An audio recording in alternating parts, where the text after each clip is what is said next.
Assalamualaikum warahmatullahi wabarakatuh. Halo teman-teman semua, selamat datang kembali di channel ini. Hari ini kita akan menyelami kisah yang penuh pelajaran dan makna mendalam. Tentang kisah nyata. Seorang pria kaya, cerdas, dan tampan memiliki 4 istri. Ia memanjakan yang keempat, memuja yang ketiga, bangga dengan yang kedua, namun mengabaikan istri pertamanya. Sampai akhirnya, ia jatuh sakit keras. Dan hanya satu dari keempat wanita itu yang tetap bertahan. Yang aku cintai, tapi tak pernah setia. Namaku Malik. Umurku 50 tahun. Dan aku punya 4 istri. Bukan karena aku rakus. Bukan juga karena aku haus cinta. Tapi karena hidup memberiku segalanya, harta, kuasa, dan pesona. Istri keempatku adalah perempuan paling cantik yang pernah kulihat. Kulitnya halus, wajahnya cerah, tubuhnya terawat. Aku memberinya perhiasan, rumah pribadi, bahkan mobil mahal hanya untuk belanja bunga. Aku memujanya. Aku sangat mencintainya. Tapi dia selalu dingin. Tak pernah benar-benar mencintaiku. Hanya tersenyum saat aku datang membawa hadiah. Istri ketigaku membuatku bangga. Pintar, berwawasan, dan tahu cara bicara di depan publik. Kalau aku ajak ke pesta, semua mata menoleh. Dia seperti simbol status. Kecantikannya adalah keanggunan. Aku selalu khawatir kehilangannya. Karena dia juga tahu banyak laki-laki lain yang menunggu giliran. Istri keduaku, penolong setiaku. Dia bukan yang tercantik, bukan pula yang termuda. Tapi dia tahu cara mengatur rumah, keuangan, hingga bisnisku. Aku percaya padanya. Dia tenang, bijak, dan selalu menyelamatkanku saat aku hampir jatuh. Tapi ada satu lagi, istri pertamaku. Dialah yang menikah denganku saat aku belum punya apa-apa. Saat aku cuma buruh di gudang, dan dia membantu jualan kue demi makan. Dia yang menyeka peluhku. Dia yang mendidik anak-anakku. Tapi aku perlahan melupakannya. Dia tinggal di kamar belakang. Tak pernah kuajak jalan-jalan. Tak pernah kubelikan perhiasan. Dan bahkan, kadang aku lupa menyapanya. Aku terlalu sibuk dengan yang lain. Tapi yang aneh, dia tidak pernah marah, tidak pernah cemburu, hanya tersenyum, meski matanya menyimpan luka. Dan aku pura-pura tak melihat itu, yang membuatku bangga, tapi tak mau menemaniku. Di usia 51, aku jatuh sakit. Bukan batuk biasa, bukan masuk angin, tapi sakit yang diam-diam menggerogoti nyawa. Awalnya aku abaikan. Kupikir hanya kelelahan. Tapi malam-malamku berubah jadi mimpi buruk. Aku sering terbangun kaget, napas berat, dada seperti diikat. Dokter bilang, Bapak harus siap, penyakit ini tak bisa disembuhkan. Tapi bisa diperlambat dengan istirahat dan dukungan. Aku diam, lalu menoleh ke sekitar. Kosong. Tiba-tiba, aku merasa sangat sendiri. Hari itu, aku memanggil istri keempatku, perempuan yang paling sering kupuja, yang kecantikannya pernah membuatku lupa dunia. Dia datang, duduk di pinggir ranjang. Aku genggam tangannya. Temani aku, mungkin tidak lama lagi, kataku. Dia tersenyum, manis, seperti biasa. Tapi kemudian berkata, aku nggak kuat lihat kamu seperti ini. Aku akan doakan dari jauh. Tapi aku harus pergi ke Bali. Ada urusan penting. Dia berdiri, mengecup keningku, lalu pergi. Begitu cepat, begitu ringan. Hari berikutnya, aku panggil istri ketigaku, yang selalu membuatku bangga. Yang pernah jadi wajah di majalah bisnis bersamaku. Dia datang, duduk, rapi, wangi, elegan seperti biasa. Kalau aku meninggal, kamu akan temani aku di detik-detik terakhir? Dia menatapku. Senyumnya datar. Aku akan kirim perawat terbaik. Akan kutanggung semua biaya rumah sakit. Tapi, aku nggak bisa selalu ada. Aku harus keluar kota untuk seminar. Dan, kalau kamu nggak keberatan, aku ingin melanjutkan hidup setelah ini. Aku tak bisa berkata apa-apa. Dia pamit, melangkah keluar dengan anggun, dan pintu itu tertutup perlahan. Hari ketiga, aku panggil istri keduaku, yang selalu jadi penolongku, yang tahu semua kata sandi dan alur keuanganku.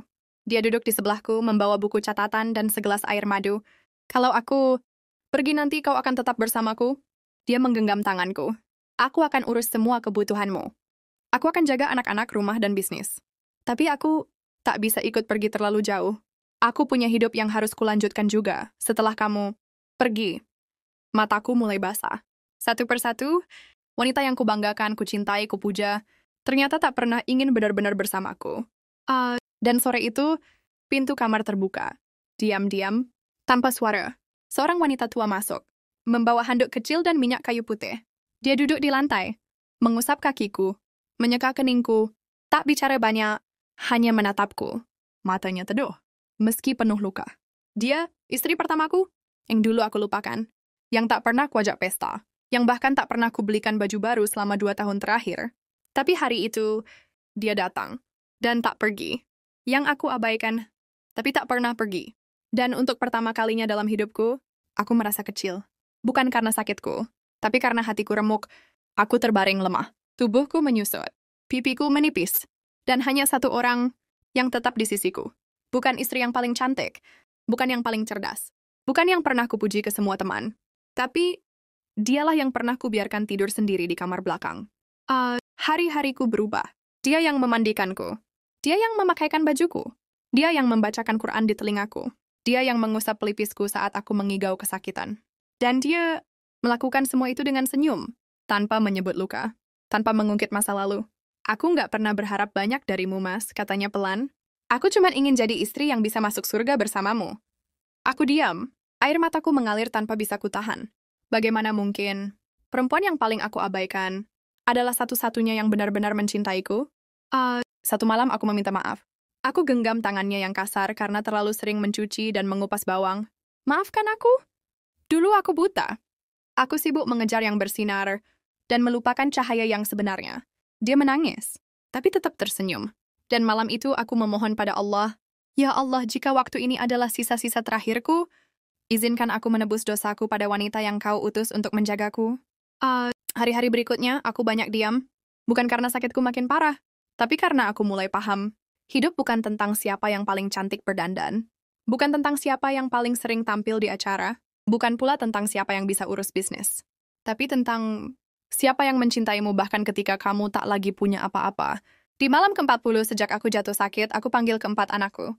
Kami duduk bersama di ruang tamu kecil yang dulu tak pernah kugunakan.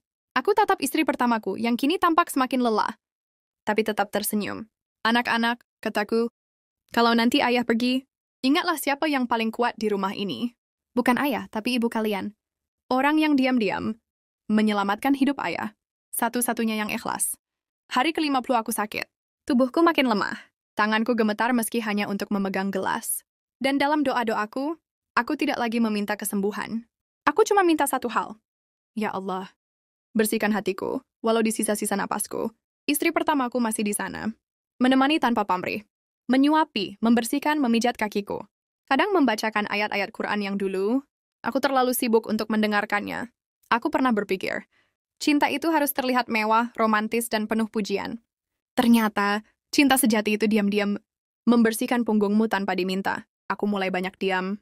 Tak lagi main HP. Tak lagi baca laporan. Tak lagi mengecek siapa yang menelpon. Dunia yang dulu kuanggap penting, perlahan terlihat kecil. Sangat kecil. Dan yang tersisa hanyalah wajahnya. Wajah seorang wanita yang pernah aku abaikan. Tapi tak pernah berhenti mencintaiku. Suatu malam aku menatap wajahnya saat ia tertidur di kursi dekat ranjangku. Kusentuh tangannya pelan. "Ma, kenapa kamu nggak pernah pergi?" Padahal aku dulu kasar, cuek, bahkan pernah selingkuh secara emosional. Dia membuka matanya. Dan jawabannya membuat hatiku pecah. "Karena aku nikah sama kamu, bukan karena kamu baik, tapi karena aku yakin Allah bisa membaikkan kamu. Aku percaya setiap suami pasti akan kembali ke titik terbaiknya. Asal Allah beri waktu. Dan aku hanya ingin jadi orang yang masih ada di situ saat waktunya tiba." Aku tak bisa berkata apa-apa. Air mataku jatuh. Tapi kali ini, bukan karena sakit, tapi karena aku bersyukur. Allah memberiku waktu untuk sadar, untuk menyesal, untuk mencintai dengan benar. Hari-hariku kini dipenuhi zikir. Aku tak bisa sujud, tapi aku bisa menangis. Termaid siap malam. Aku menggenggam tangan istri pertamaku sambil membaca doa-doa pendek. Kami tak butuh kata-kata, karena cinta yang ikhlas, bicara lewat kesetiaan, yang menemani sampai nafas terakhir. Hari ini mungkin hari terakhirku. Tubuhku sudah tak bisa bergerak. Nafasku pendek. Tanganku dingin. Tapi hatiku tenang. Di sampingku masih duduk satu orang yang tak pernah pergi. Istri pertamaku, perempuan yang dulu kucintai dalam diam, tapi tak pernah benar-benar kujaga. Dia menggenggam tanganku. "Mas, kamu ingat gak waktu kita dulu jualan kue keliling? Waktu kamu naik motor tua, aku duduk di belakang bawa loyang panas." Aku mengangguk pelan. "Waktu itu, kita nggak punya apa-apa. Tapi aku bahagia. Karena kamu orang yang aku pilih. Bukan karena hartamu, tapi karena doamu." Aku tersenyum. Perih di dadaku terasa semakin dalam, tapi entah kenapa tak lagi menyakitkan. Mungkin karena sekarang aku tahu, aku dicintai bukan karena apa yang aku punya, tapi karena siapa aku dalam doa-doanya. Tiba-tiba istri keempatku menelpon. Dia sedang di luar negeri, katanya akan mengirim bunga. Istri ketigaku mengirim pesan. Semoga cepat sembuh, Pak. Dan istri keduaku mengabari soal pengurusan bisnis dan pengacara keluarga. Semuanya sibuk. Tapi yang benar-benar ada di sini, yang memegang tanganku, yang mengusap keningku, yang membacakan Yasin, hanya dia. Aku menarik napas dalam, lalu berbisik. Maafkan aku, Nazari mana masih? Kalau nanti aku pergi, aku cuma ingin kamu tahu, kamu adalah cinta sejatiku yang terlambat kusadari.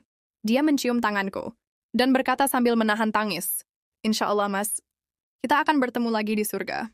Dan kali ini, aku ingin tetap jadi istrimu di sana. Detik itu, aku menutup mata. Tenang. Damai.